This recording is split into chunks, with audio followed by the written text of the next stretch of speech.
Bwana, hao wakinitazama wakuone wewe, wakuone wewe Bwana, wewe Bwana, Bwana wewe nipiganie, nanyenyekea kwako Bwana, kwa nguvu zako Bwana.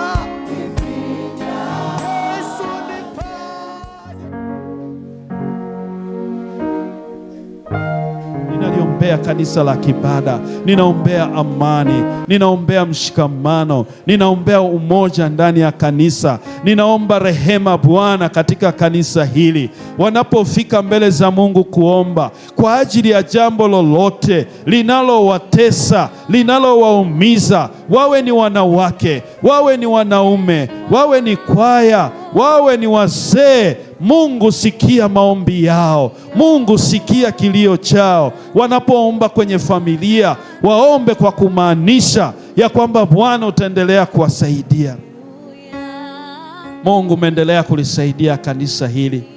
Tunapoona pia mradi wa ujenzi unaoendelea, hiyo Bwana inaonyesha ya kwamba upo mahali hapa, unagusa watu mbalimbali, wanatoa sadaka kwa ajili ya kazi zako mahali hapa. Baba, ninaomba ulibariki kanisa hili, ninaomba ulibariki kanisa hili Baba. Ninaombea amani, mshikamano. Tunamwombea mchungaji Amos Mabele pamoja na mke wake. Mungu endelea kuwatumia, watumie kwa jinsi ulivyowaitia wito wako Bwana, watumike kwa hofu yako. Mungu endelea kumpa hekima mchungaji Mabele anapotumika mahali hapa Baba, kafanyike kuwa baraka, kafanyike kuwa amani katika kanisa hili, katika jina la Yesu. Tunaomba ndoto zilizopo za maendeleo ya kanisa hili Baba ukazitimize katika jina la Yesu. Katika hali ya uchache uliopo mahali hapa Baba, unaweza ukafanya mambo makubwa, unaweza ukafanya mambo makubwa kama ulivyofanya kwa mitume wako. Walikuwa 11 tu ama 12, lakini Bwana walileta mapinduzi katika ulimwengu wote, wakahubiri Injili. Na leo hii tuna kanisa Kibada kutokana na mitume 12 wa Yesu Kristo. Kwa hivyo uchache wa waumini wa mahali hapa Bwana ukaonyesha ya kwamba wewe unaweza Baba. Hautumiki tu kwa wingi, lakini pia hata kwa uchache. Kupitia mikate na samaki 2 Bwana ulitenda muujiza, ukalisha watu zaidi ya 4,000, watu zaidi ya 5,000, wakala wakashiba, wakasaza hadi vikapu 12 vikajaa. Mungu hautembei katika hesabu ya mwanadamu.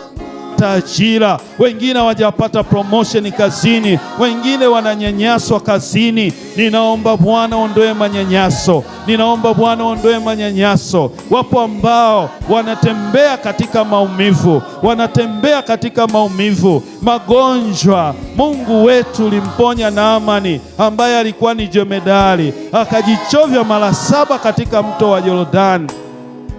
Baba unaweza, Baba unaweza. Sikia kilio cha watoto wako katika kanisa hili la AIC Kibada. Wengine wana changamoto za kifamilia, wengine wana changamoto za ndoa, waume zao hawatulii, waume zao wana changamoto. Baba, ninaomba katika jina la Yesu ya kwamba Bwana, maombi ya Habakuki Bwana Mungu wakazisikia habari zako. Wakisikia habari zako watachangia kuleta kwa amani, watachangia kuleta kwa upendo ndani ya ndoa, ndani ya familia. Wapo walio na watoto ambao hawajui mambo ya ada, wanahangaika na gharama za kuwasomesha. Mungu, ninawaombea uwasaidie. Wengine watoto wao wamekuwa na mambo mabaya, wamejiingiza kwenye mambo mabaya, madawa ya kulevya. Baba, ninaomba uwasaidie katika jina la Yesu. Wahudumie Baba wa mbinguni, wahudumie Mfalme wa amani, wahudumie Bwana wa majeshi. Baba, ninaomba Bwana kwa ajili ya wale ambao wangetamani kuolewa, ambao wangetamani kuoa wakapate wenzi wao. Baba, unaweza mambo yote, uwapatie wenzi ambao ni wazuri katika jina la Yesu, wenye hofu na Mungu. Baba, ninakushukuru sana. Baba, wewe unakuwa na hesabu yako. Endelea kulibariki kanisa hili. Asante kwa ajili ya hao wapendwa waliopo mahali hapa. Endelea kuwabariki na kuwatia nguvu. Twaomba hayo tukiamini ni katika jina la Yesu aliye Bwana na Mwokozi wetu. Amina. Kama wewe Bwana, mwambie Bwana afanye.